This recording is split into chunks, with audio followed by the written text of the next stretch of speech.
పరమందు సింహాసనాసీనుడైన దేవాది దేవునికి నా హృదయపూర్వక వందనములు, స్తుతులు, స్తోత్రములు సమర్పించుకుంటున్నాను. అందరికీ శుభోదయం. ఈ దినాన మహోన్నతుడైన దేవాది దేవుడు నీ కొరకు సిద్ధపరిచిన వాక్కు.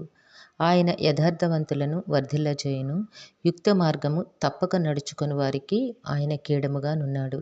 దేవుని నామమునకు మహిమ కలుగును గాక. ఈ మాటలు సామెతల గ్రంథము 2వ అధ్యాయము 7వ వచనంలో వ్రాయబడి ఉన్నవండి. ప్రియమైన నేస్తమా, ఈ దినాన నీ దేవాది దేవుడు నీకు బోధిస్తున్న వాక్కు ఏమై ఉన్నది అనగా, నీవు నడుచు మార్గము ఎట్టి రీతిగా ఉండవలను.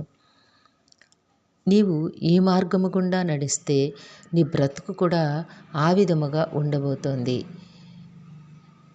కష్టమైనప్పటికీ, ఇబ్బందులు ఎదురైనప్పటికీ నీవు నీ దేవుని మాట ప్రకారము, నీ దేవుని చిత్త ప్రకారము యథార్థమైన ప్రవర్తన కలిగిన వానివై, యథార్థతను విడిచిపెట్టకుండా జీవించగలిగినట్లయితే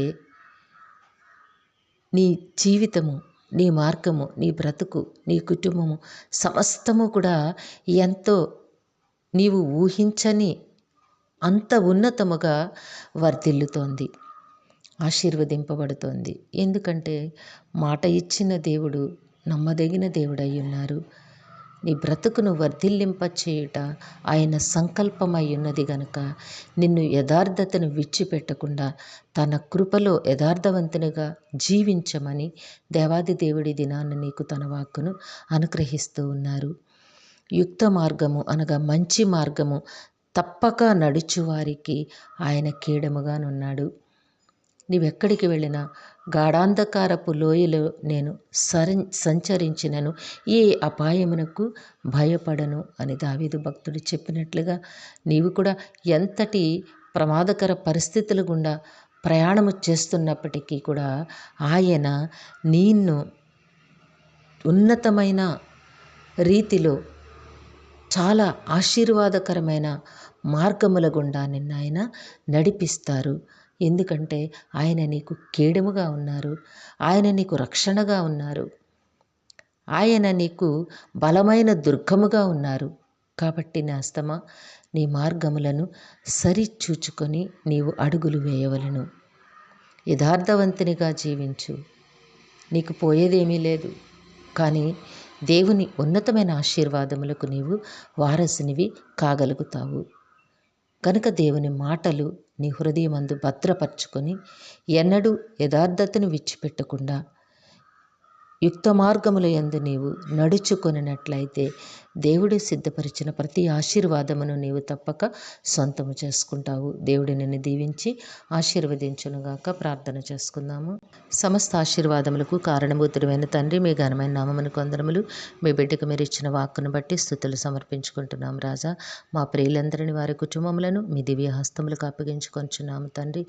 అందరికీ నీ కావలసిన ఆయురారోగ్యము, పరిపూర్ణమైన రక్షణ, దీర్ఘాయుష్యు, నెమ్మదిని ప్రసాదించి మీ శాంతి సమాధానంతో జీవింపచేయండి.